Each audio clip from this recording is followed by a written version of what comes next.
Welcome back to the Football Tragics. I am joined by the ever-reliable, as of late, Morty, and super sub off the bench, Josh Baxter. How are we doing today, boys?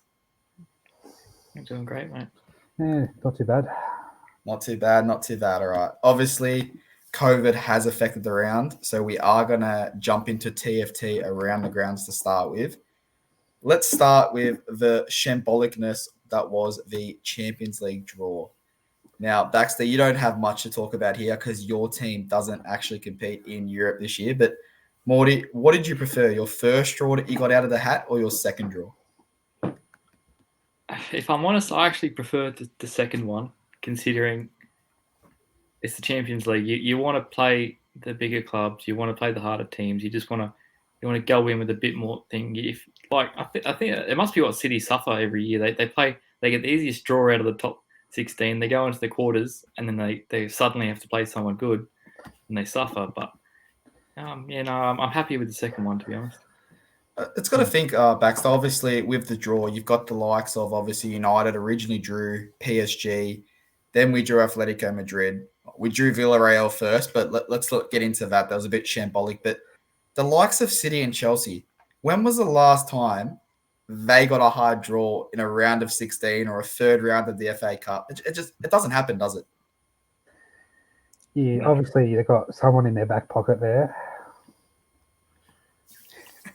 Liverpool don't the hardest teams known to man, but we don't have it's never the easy ones.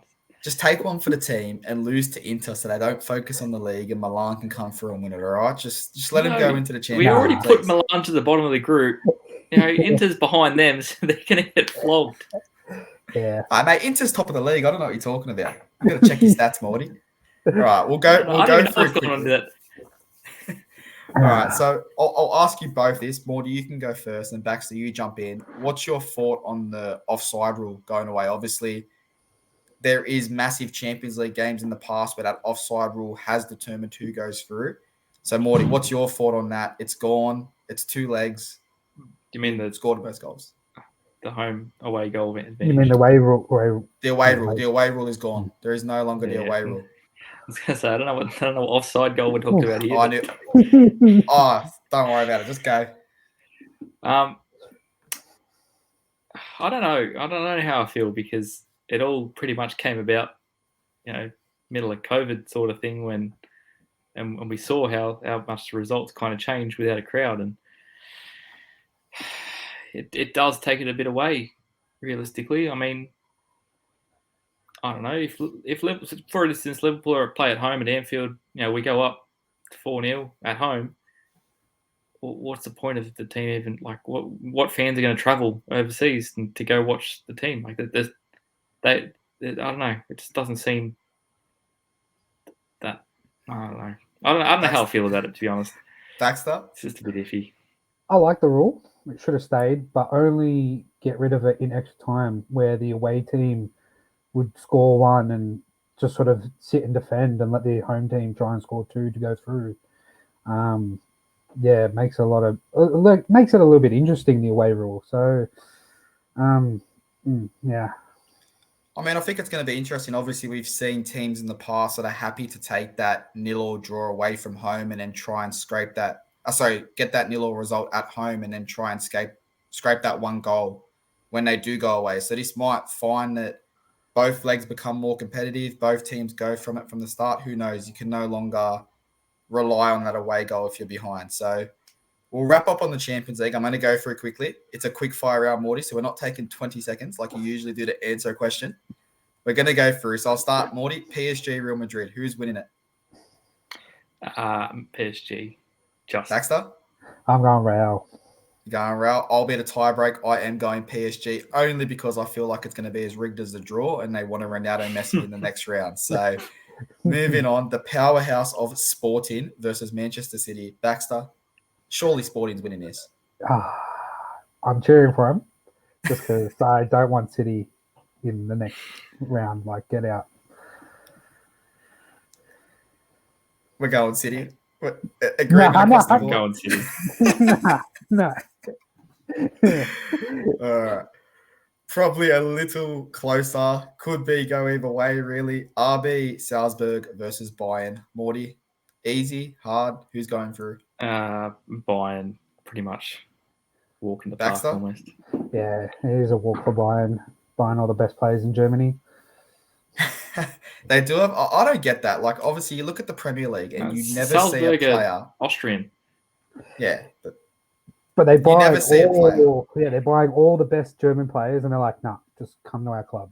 But surely, like, how do you do that? You go to a Dortmund and go, I want to sign your best three players. You just don't see that in the Premier League. You don't see that a lot in the Serie A. But then you go to Germany and everyone wants to go to Bayern.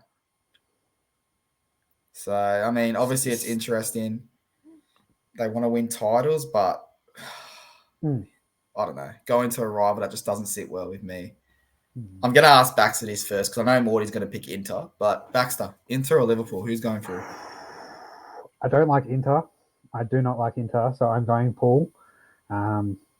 Just simply because of that. It's not because I like Paul. It's just because I don't like Inter. Morty. You'd be drunk if you're not picking Paul.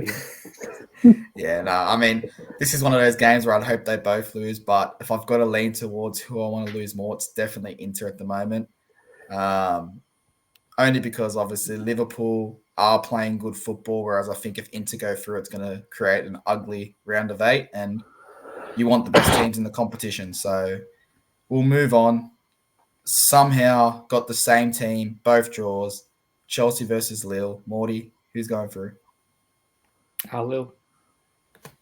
I'm with you. Lille. Go Lille.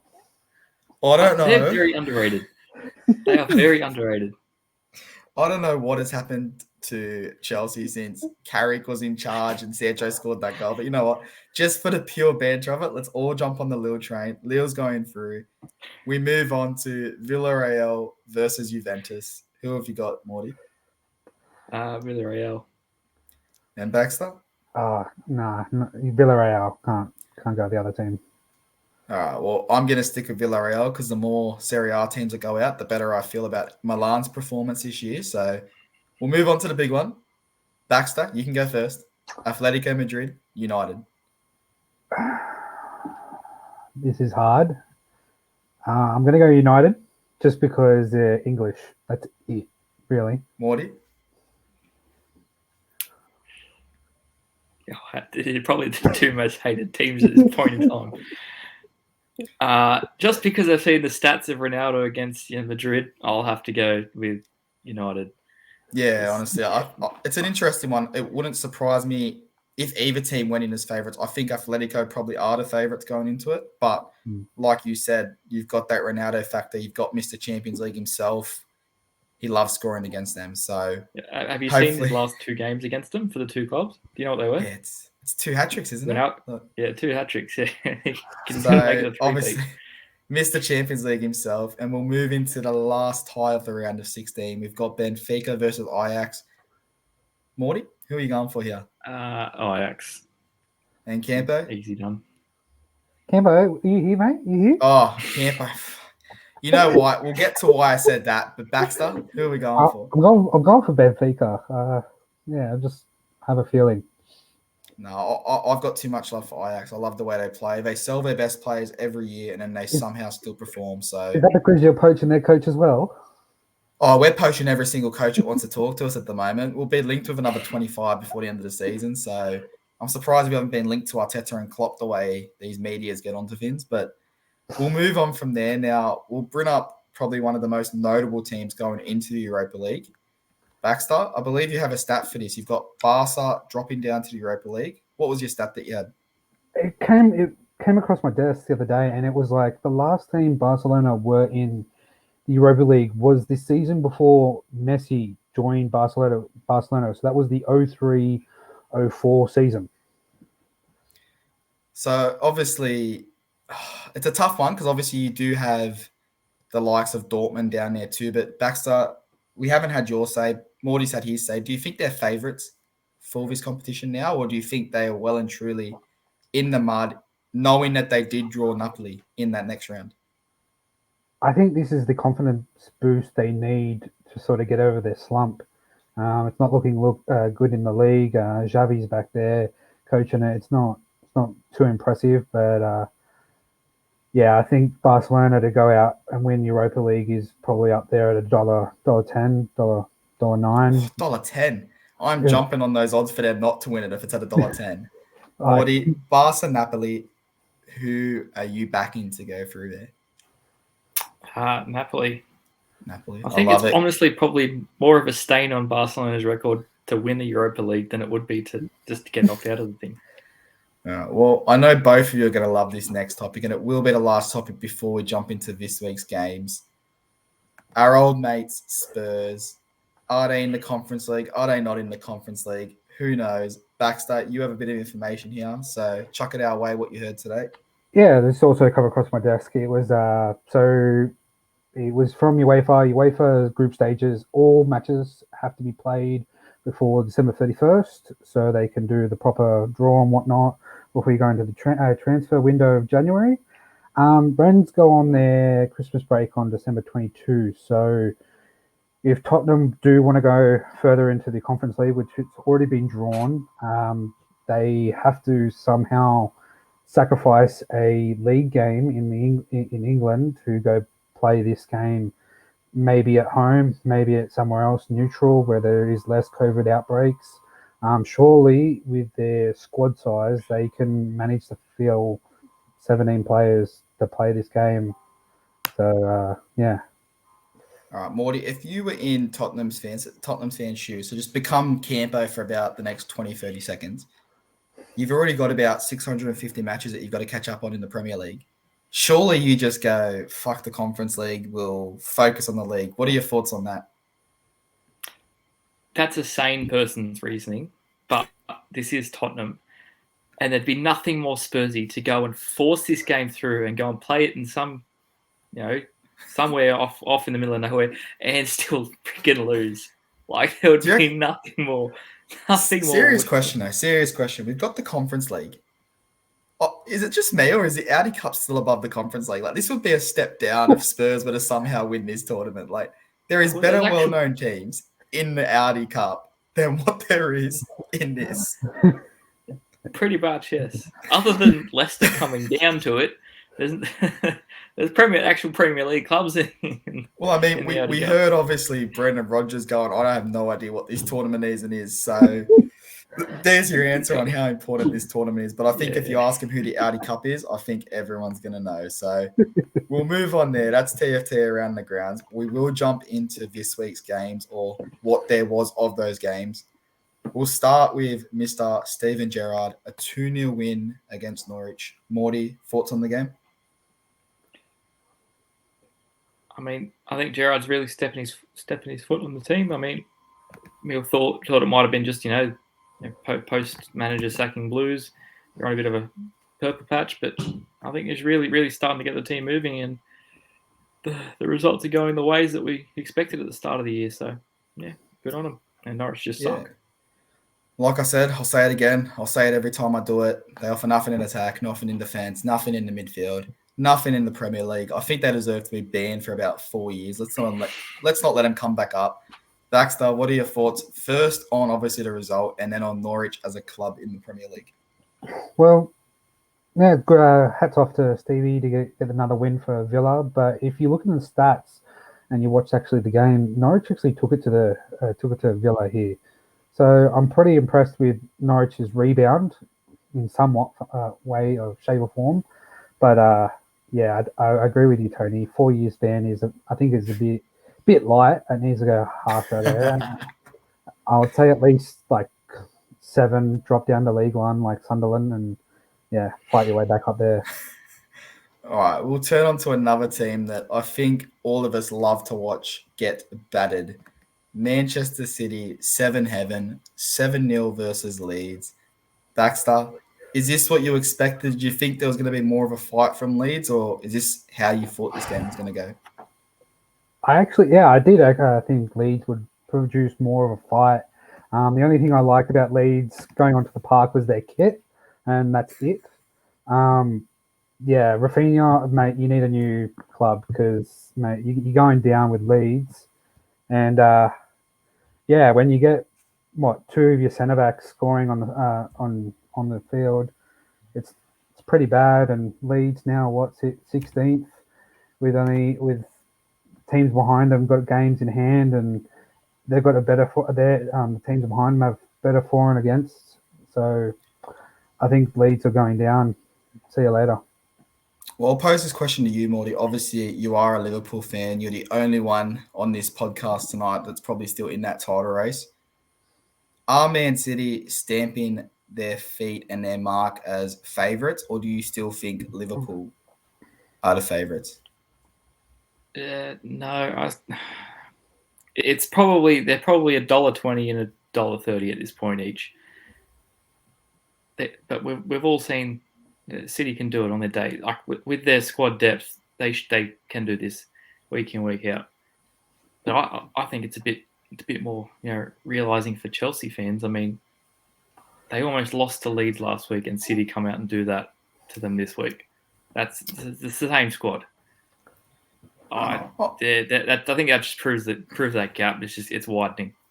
Yeah, I mean, obviously we've always spoken about how we thought it was a 3-team comp, and obviously the way Chelsea's been playing, it's starting to look back. It's going to go back to a 2-horse race. But I'll pose this question to you, Baxter, because obviously the Leeds fans love him. They're happy for him to stay around.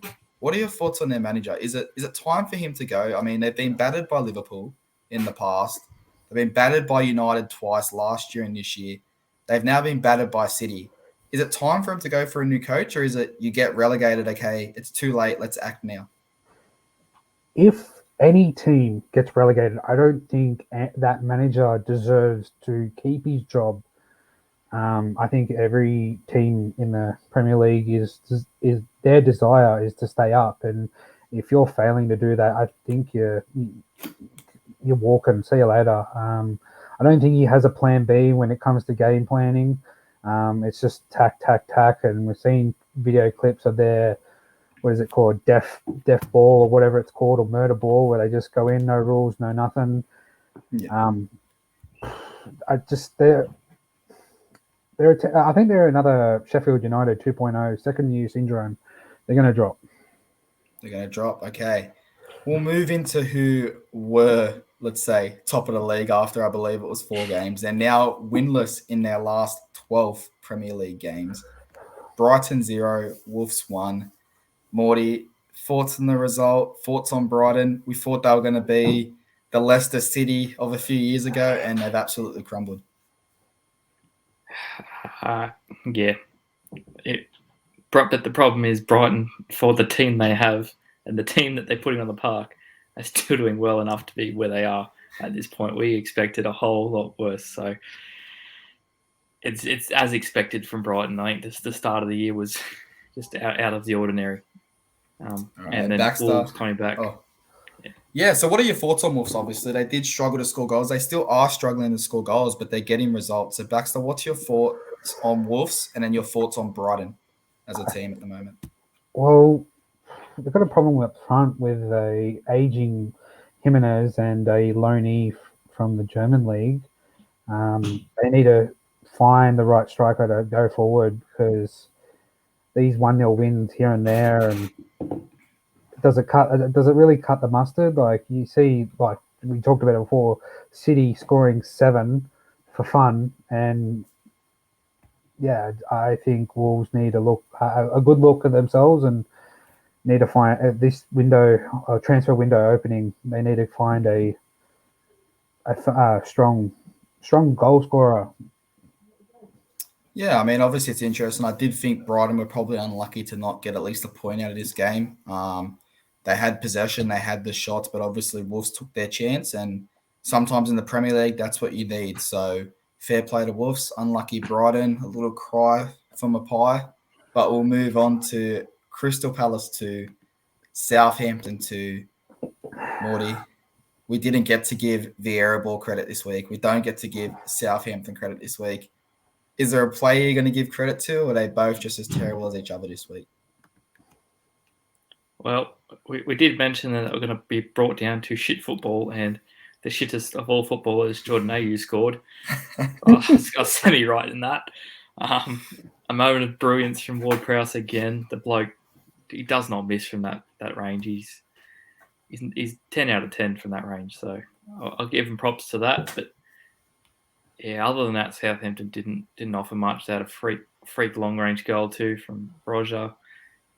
Yeah, not much obviously. to say. Palace a bit of a slip. So yeah. Yeah, obviously, like I said, struggling times. It does get another point for Southampton away from that relegation. However, the way teams are playing, Baxter, do you think they have any chance of going down, or do you think they'll do enough to stay up? Yeah, they'll do enough to stay up. I feel like Palace should have won this game quite comfortably, but yeah, it just shows you they don't have that sort of mental, whatever you want to call it, to keep the lead and progress forward in the table. So I think these are just a point apiece is enough. Yeah, I've got to agree with you. They didn't have that killer instinct to finish the game. I think this point means more to Southampton than what it does Palace at this time of the season. But I think both teams will be happy to walk away with that.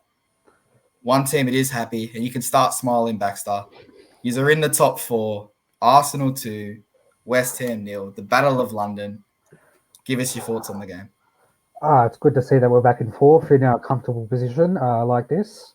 I was really nervous going into this game, and then I heard the commentator said that David Moyes has not won at the Emirates in the past 18 games. So I was surprised to hear that. And my favourite player of Arsenal, Gabriel Martinelli, scoring. Mate, give him the starting role. Like, you got Aubameyang who wants to go to France, not turn up to training, not let anybody know where he is. He's now lost the armband. Yeah. People are saying, oh, he should be sold now. I don't think it should be that drastic, but mate, give these youngsters a run because they're showing that these old blokes, it's time to hit the curve and bring these fresh young blood in. Like, seriously, what more can you ask for? Morty, Baxter thinks that Aubameyang deserves another chance. I have my own thoughts, but I will let you go first.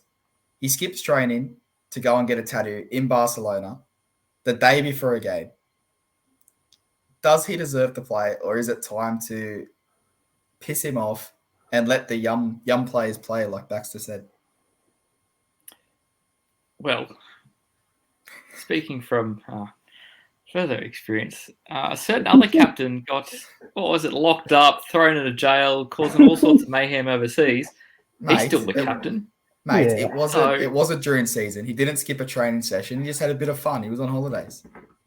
He didn't skip. I'm pretty sure he missed one to end up in the courtroom at one point. But when you're in prison, that's acceptable. You don't have a choice. Aubameyang had a choice, and he went to get a tattoo.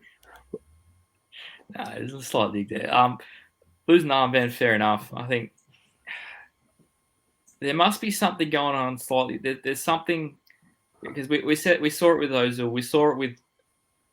There must be something going on behind the scenes. There's someone going, you're not there, and there's someone's probably pissing them off. They're going, nah, and then they're just going, nah, I'll take my money. I'm not going. It's the money. Ozil plays good. He gets an upgrade in his contract. Then does terrible. Aubameyang comes in, plays good, gets an upgrade in his contract, and turns to shit. I think this money to their head is just like, mate, we should have sold Ozil when we had the chance. We should have sold Aubameyang to Barcelona, and maybe they wouldn't be in the Europa League as now. But Ozil was donating like a quarter of his check every week to charity as it was. That I think we forget that between the 200k to 400k, there's not much more these players can buy with their money. They are just... Was it Ozil that was paying for Gunnosaurus? Was that Ozil that was paying for Gunnosaurus to keep his job? Yeah, it was during COVID. But you got to back up your performance. If you're on that big money, even day-to-day jobs, like if you're wanting that big money, you've got to turn up and show that you're worth the money. No, I understand that, but he was on the same money at Madrid, and he was performing there. Like Aubameyang wasn't on much less for Dortmund. Like, I know Morty. Hang on. I'm going to jump in here. I know Morty loves conspiracies, so I'm going to do conspiracies with Tony. Aubameyang, once he's moved to Barcelona, they haven't got any money. So what he's done there He's lost his captaincy. Arsenal will now sell him because they don't want him at the club, and Barca get a short deal and pay him less. There's my conspiracy. I'm throwing it out there. He's done this to get out of his contract and to get sent to Barcelona. It wouldn't be a bad thing. We already was in Barca, so he's probably already signed the contract. He's just hoping that Arsenal fire him for what he did. Like Aguero out, Aguero in. It's going to be interesting. I mean, that's my theory. If that comes true, I'll get the hashtag here we go. I'll get Fabrizio onto it and we'll move on. But we're skipping one thing. The other conspiracy here, the red card. Like, that was horrific. I almost got through Baxter. I tried Baxter. I tried to give it horrific. To I am not agreeing with you. I'm not disagreeing with you there, Morty, because that was woeful. Even the commentators were saying, how is that a red card? But I will accept it. If the other 19 teams in the league, you don't want to know how to beat Arsenal, give away a pen because we're going to bloody miss it. 3 in a row. The last time we did that was 30 years ago. Jeez Louise. Can we count 4 if we count Saka missing that penalty at the Euros? Can we count it as 4? Because, I mean, that also was a... He wasn't wearing Arsenal colours, so... All right, well, while we've got these smiles on, we'll keep them going. It's going to be a good game here. Chelsea won. Everton won. Chelsea, I believe, haven't kept a clean sheet since Sancho got off the mark against them. So I don't care who goes first. One of you jump in. Have a laugh at Chelsea. Go, Morty. Go for it, Morty. I said last pod, did not give a shit about this game whatsoever. If it ended in a 1-1 draw, that would be absolutely perfect because I just fucked everyone's fantasy. Fucks Chelsea, and I hate Everton. Perfect result. I will say, I did listen to your last pod and I was going to bring in Reece James. He probably still would have got me some decent points, but I was like, no, you got know what? You got one. I'm like, you know what? I'm not going to bring him in. I'm just going to let him rot on the bench. Let him rot in transfers. I'll bring him in a couple of weeks. But Baxter, we were talking a few weeks ago, Mendy being the most informed goalkeeper in the world. Since then, he has been absolutely terrible. What's going wrong? Is it the contract negotiations with that backline, or is it just Chelsea are in a bad patch and they'll pick it back up? What do you think it is? I think it's a little bit of everything. Obviously, yeah, Chelsea need to find a way to get back because they're 4 points off the top, and they were holding a comfortable lead for many weeks. So I'm happy that Chelsea dropped points because it was confirmed today that Arsenal are the only the team to have dropped the least amount of points at home, and we're outside that title race. So I'm happy Chelsea dropped points. Arsenal's playing good football when an Arsenal fan wants to make everything about Arsenal. Like if they were coming 7th still, he wouldn't even bring them up for the whole podcast. But